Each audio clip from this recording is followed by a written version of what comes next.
এই যে পহেলা মে আন্তর্জাতিক শ্রমিক দিবস,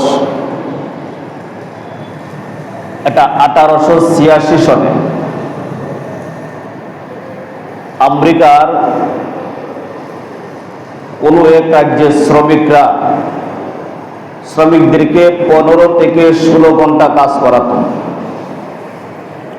বলে 16 ঘন্টা যদি কাজ করে তাহলে আর বাকি থাকে কয় ঘন্টা? 8 ঘন্টা। একটা সুস্থ মানুষের কমপক্ষে 6 ঘন্টা ঘুমানোর দরকার আছে, তার 3 বেলা খাবার আছে, গোসল আছে, আনুষঙ্গিক বিষয় তো থাকতেও পারে। 6 ঘন্টার মধ্যে একটা মানুষ ঘুমিয়ে খাওয়া দাওয়া গোসল সহ এই কাজগুলি একটা মানুষের পক্ষে করা অনেকটাই কষ্টকর। কথা বলেন ঠিক কিনা? সেই শ্রমিকরা তৎকালীন সময়ে তাদের কাজ কিছুটা কমিয়ে আনার জন্য 8 ঘন্টার জন্য তারা একটা আন্দোলন করেছিল। সেই আন্দোলনে পুলিশের সাথে সংঘর্ষ হয়। আমাদের দেশে হয় না? আমাদের দেশে কিন্তু কাজের সময় নিয়ে মানুষ সমস্যা হয় না, আমাদের দেশে আন্দোলন হয় বেতন নিয়ে। কথা বলে ঠিক কিনা? তৎকালীন সময়ে শ্রমিকরা 15-16 ঘন্টার পরিবর্তে 8 ঘন্টার দাবিতে আন্দোলন করেন। সেই আন্দোলনে পুলিশের সাথে তাদের সংঘর্ষ সৃষ্টি হয়। সেই সংঘর্ষে অনেক শ্রমিক মৃত্যুবরণ করেন। পরবর্তী সময়ে 1889 সনে পারস্যের আন্তর্জাতিক সমাজতান্ত্রিক একটা সম্মেলন হয়। সেই সম্মেলনে এই নিহত শ্রমিকদের স্মরণের একটা দাবি উত্থাপন করা হয়। 1890 সনে সেই দাবি উত্থাপনের ভিত্তিতে আন্তর্জাতিকভাবে ঘোষণা করা হয় এই দিনকে স্মরণ করে যারা তাদের সময়ের জন্য আন্দোলন করে সংঘর্ষে নিহত হয়েছেন, মৃত্যুবরণ করেছেন, তাদের স্মরণে আজকে থেকে আন্তর্জাতিকভাবে সেই দিনটাকে স্মরণ করে রাখার জন্য আন্তর্জাতিক শ্রমিক দিবস হিসাবে ঘোষণা করা হয়। বাংলাদেশ সহ প্রায় 80টারও ঊর্ধ্বে রাষ্ট্র সেই দিনটাকে যথাযথ মর্যাদার সাথে এই পহেলা মে দিনটাকে আন্তর্জাতিক শ্রমিক দিবসটাকে তারা যথাযথ মর্যাদার সাথে পালন করে থাকে। শ্রম এবং শ্রমিকদের মর্যাদা সম্পর্কে ইসলাম যতটুকু স্টাডি করলে দেখা যায়, এই পৃথিবীর জমিনে শুধু আমাদের নবী নয়, আমাদের নবী আসার আগেও যে সমস্ত নবী রাসূলগণ এই পৃথিবীতে এসেছিলেন তারা প্রত্যেকে কোনো না কোনো শ্রমের সাথে, কাজের সাথে জড়িত ছিলেন। গোটা সৃষ্টির মানব জাতির পিতা সাইয়্যিদেরা আদম আলাইহিস সালাম তিনি পর্যন্ত কৃষি কাজ করেছেন। এখন তো আমরা কৃষি কাজটাকে সবচাইতে নিম্ন শ্রেণীর মানুষের কাজ বলি। কথা বলে ঠিক কিনা? কৃষকরা যদি কষ্ট না করে আপনার আমার পেটে ভাত আসবে না। কৃষকরা যদি কষ্ট না করে আমরা দৈনন্দিন শাক সবজি পাবো না। কৃষকরা যদি কষ্ট না করে চাল, ডাল, তেল, পেঁয়াজ, রসুন, আদা ইত্যাদি আমাদের পক্ষে সংগ্রহ করা, জোগাড় করা সম্ভব না। এগুলা কৃষকদের পরিশ্রমের ফলেই আমরা অতি সহজেই হাতের কাছে পাচ্ছি। কথা বলেন ঠিক কিনা? এখন আমরা দেশের কৃষকদেরকে সবচেয়ে নিম্ন শ্রেণীর মানুষ মনে করি। বাস্তব এটাই বাস্তব। দেশের বিভিন্ন জায়গায় এই বৃষ্টির কারণে, লাগাতার বৃষ্টির কারণে অনেক হাওর, আমাদের এলাকার হাওর প্রায় তলিয়ে গেছে। মানুষ বাংলা হিসাব করলে কার্তিক মাস থেকে শুরু করে বৈশাখ মাস পর্যন্ত কষ্ট করে এই একটা ফসল ধানের আশায়, সেটা যদি চলে যায়, এই ধান শুধু যিনি পরিশ্রম করছে শুধু তার জন্য নয়, তার এই ধান ফসলের মধ্যে হাজার হাজার মানুষের রিজিকের ব্যবস্থা রয়েছে। কথা বলেন ঠিক কিনা? সে তার প্রয়োজনীয় ধান ভেঙে চাউল রেখে সবগুলা বিক্রি করে দিবে। এই বিক্রির ধান চাউল আপনার ঘরে আপনার পেটেও আসতে পারে। কথা বলেন ঠিক কিনা? একজন কৃষকের পরিশ্রম শুধু তার নিজের জন্য নয়, একজন কৃষকের পরিশ্রম নিজের সহ হাজার হাজার মানুষের জন্য। কথা বলেন ঠিক কিনা? অনুরূপভাবে আদম আলাইহিস সালাম থেকে শুরু করে সমস্ত নবী রাসূলগণ, মুসা কালিমুল্লাহর মতো পয়গম্বর, তিনি পর্যন্ত ছাগল চড়িয়েছেন। দাউদ আলাইহিস সালামের মতো পয়গম্বর, ইয়াকুব আলাইহিস সালামের মতো পয়গম্বর, তিনারাও ছাগল চড়িয়েছেন। কারণ তৎকালীন সময়ে এগুলাই ছিল সবচাইতে মূল্যবান পেশা। কথা বলেন ঠিক কিনা? পরবর্তী সময়ে ইসলাম যখন আবির্ভাব হল, রাসূল পাক সাল্লাল্লাহু আলাইহি সাল্লাম তিনিও সামান্য অর্থের বিনিময়ে কিন্তু ছাগল চড়িয়েছেন। সেই জন্য কিন্তু আল্লাহ রাসূলকে রাখাল বলা যাবে না। কারণ যেই শব্দটা সচরাচর মানুষের ক্ষেত্রে ব্যবহার হয়, এটা নবীর শানে ব্যবহার করা যাবে না। কারণ কোন একজন আশেক বলেছেন, বেটা নবী ছাগল চড়িয়েছেন, তুমি নিচেরটা দেখো উপরেরটা দেখো না কেন? তো যিনি ছাগল চড়িয়েছেন তিনি কি আল্লাহ পাক মেয়েরাজে নিয়েছেন। কথা বলে ঠিক কিনা? এভাবে রাসূল পাক সাল্লাল্লাহু আলাইহি ওয়াসাল্লামের সাহাবীরা পর্যন্ত, আমাদের নবীর শ্রেষ্ঠ সাহাবী সাইয়েদনা আবু বকর সিদ্দিক রাদিয়াল্লাহু তাআলা আনহু,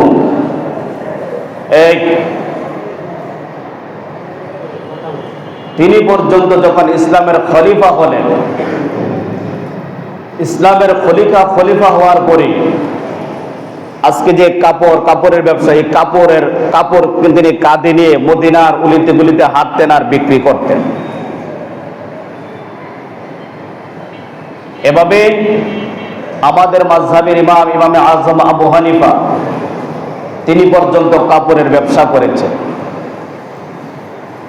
আবু বকর সিদ্দিক রাদিয়াল্লাহু তাআলা আনহু নিজের জুতার কাজ নিজেই তিনি ছিঁড়ে গেলে সমাধান করতেন। রাসূল পাক সাল্লাল্লাহু আলাইহি ওয়াসাল্লাম ইসলামের প্রাথমিক যুগে ব্যবসা করেছেন। এই ব্যবসার সততার উপর ভিত্তি করে আম্মাজান খাদিজাতুল কুবরা, যিনি বিয়ের প্রস্তাব দিয়েছিলেন, একজন সৎ, কারণ ব্যবসা করতে গেলে প্রথমত যে জিনিসটা দরকার সেটি হচ্ছে সৎ। কথা বলে ঠিক কিনা? আল্লাহ রাসূল বলেন, যারা সৎ পন্থায় ব্যবসা করে তারা হাসরের ময়দানে সিদ্দিক একজন শহীদগণের সাথে উঠবে। সাইয়েদনা আবু বকর সিদ্দিক রাদিয়াল্লাহু তাআলা আনহু ইসলামের খলিফা হওয়ার পরও যিনি কাপড় বিক্রি করে জীবন যাপন করতেন, যার দুটি ব্যতীত অতিরিক্ত কোনো জামা ছিল না, কখনো কখনো পাঞ্জাবির মধ্যে বোতাম না পেলে কাঠের টুকরা দিয়ে তিনি লাগিয়ে পাঞ্জাবি পরিধান করতেন। এভাবে রাসূলের পাকের সাহাবায়ে কেরাম দেখা যায় কেউ না কেউ কোনো না কোনো শ্রমের সাথে জড়িত ছিলেন। জান্নাতের রমণীদের সর্দার সাইয়েদনা ফাতেমাতুজ জাহরা রাদিয়াল্লাহু তাআলা আনহা, যিনি আটা পিষতে পিষতে হাতের মধ্যে যার চামড়া উঠে যেত, তিনি একদিন আল্লাহ রাসূলের দরবারে গেলেন যে আপনার বন্দির মধ্যে একজন মানুষকে আমার বাড়ির কাজের জন্য দেওয়া যায় কিনা। রাসূল পাককে না পেয়ে আম্মাজান আয়েশা সিদ্দিকার কাছে তিনি দরখাস্ত করে আসলেন। রাসূল যখন হুজরা শরীফের মধ্যে আসলেন, আম্মাজান আয়েশা সিদ্দিকা বললেন, ফাতেমা এসেছিল, তার কাজ করতে করতে হাতের মধ্যে ব্যথা পাচ্ছে, প্রচন্ড ব্যথা, একটা কাজের লোক তাকে দেওয়া যায় কিনা। আমার নবী ফাতেমার ঘরে চলে গেলেন, ফাতেমা তুমি কাজের জন্য মানুষ চাচ্ছ, আল্লাহ পাক তোমার জন্য, তোমার পরিবারের জন্য, তোমার কষ্ট লাঘবের জন্য একটা তাসবিহ জিব্রাইলকে দিয়ে আমার মাধ্যমে পাঠিয়ে দিয়েছেন। সকাল এবং সন্ধ্যাবেলা তুমি 33 বার সুবহানাল্লাহ, 34 বার সুবহানাল্লাহ, আলহামদুলিল্লাহ, 34 বার আল্লাহু আকবার সকাল এবং সন্ধ্যায় যখন পাঠ করবে, তোমার শরীরের কষ্ট দূর হয়ে যাবে। আল্লাহ পাক তোমাকে মানুষ না দিয়ে একটা উত্তম তাসবিহ দান করেছেন। উচ্চ স্বরে বলুন না সুবহানাল্লাহ। সম্মানিত হাজিরিন, এই আজকের 1 মে আন্তর্জাতিক শ্রমিক দিবস। ইসলাম শ্রমিকদের ব্যাপারে যে সুন্দর সমাধান দিয়েছেন, আজ এর ধারে কাছেও আমরা নাই। মালিক পক্ষকে ইসলাম স্পষ্ট ভাষায় বলে দিয়েছেন, তোমরা তোমাদের অধীনস্থ যারা তোমাদের শ্রমিক রয়েছে, যারা কাজ করবে, তাদের সাথে তোমরা আপন ভাইয়ের মতো তোমরা ব্যবহার করো। তোমাদের নিজেদের ভাইয়ের সাথে তোমরা যেভাবে ব্যবহার করো, তোমাদের শ্রমিকদের সাথে তোমরা সেভাবে তাদের সাথে ব্যবহার করো। আমরা কি এর ধারে কাছেও আছি? বাংলাদেশে বহু শ্রমিক দেখা যায় যারা ঔষধ ফ্যাক্টরিতে কাজ করে, নিজে যখন অসুস্থ হয়ে যায় সেই ওষুধ কেনার জন্য তার কাছে টাকা থাকে না। কথা বলেন ঠিক কিনা? বাংলাদেশে অনেক মানুষ বস্ত্র কারখানায় কাজ করে, ঈদ আসলে বা অন্যান্য মৌসুমে দেখা যায় তার কাছে কখনো কখনো পরিবারের কাপড় কিনে দেওয়ার জন্য তার কাছে টাকা থাকে না। অথচ তাদেরকে যারা ব্যবহার করে, তাদেরকে যারা 8 ঘন্টা 10 ঘন্টা ডিউটি করে তারা ইনকাম করছে, তাদের পরিশ্রমের মাধ্যমে তারা বিলাসিতার জীবনযাপন করছে, সেই মানুষটা দেখা যায় তার শ্রমের মাধ্যমে একটা ওষুধ ফ্যাক্টরি চাকরি করে, তার যখন সে অসুস্থ হয়ে যায় তার কাছে ওষুধের টাকা থাকে না। এরকম আছে কিনা বলেন? শ্রমিকদেরকে মূল্যায়ন করা উচিত, কারণ শ্রমিকদের শ্রমের মাধ্যমেই এই দেশের বহু মানুষ ফকির থেকে শিল্পপতি হয়েছেন। শ্রমিকদের শ্রমের মাধ্যমে এই দেশের বহু মানুষ জিরো থেকে হিরো হয়েছেন। কথা বলেন ঠিক কিনা? শ্রমিকদের শ্রমের মাধ্যমে এই দেশের বহু মানুষ শুধু বিলাসিতা নয়, দেশের বাহিরে পর্যন্ত ঘোরাফেরার জন্য চলে যায়। একটা সময় যাদের কিছুই ছিল না, শত শত শ্রমিকের শ্রমের মাধ্যমে আজকে তারা বহুত কিছু হয়েছেন। কথা বলেন ঠিক কিনা? রাসূল পাক সাল্লাল্লাহু আলাইহি সাল্লাম বলে দিয়েছেন, যখন তোমরা শ্রমিক নিবে তোমাদের যে কোনো কাজের স্থলে, তার আগে তোমরা তার সাথে কি করো? তার সাথে কন্ট্যাক্ট করো, কত টাকার বিনিময়ে সে ডিউটি করবে, দায়িত্ব পালন করবে, এগুলো আগে নির্ধারণ করো। নির্ধারণ করার পরে অতিরিক্ত কোনো যদি সময় সে ব্যয় করে তোমার ফ্যাক্টরিতে, সেই অতিরিক্ত সময়ের জন্য তুমি তাকে অতিরিক্ত টাকাও দিতে হবে।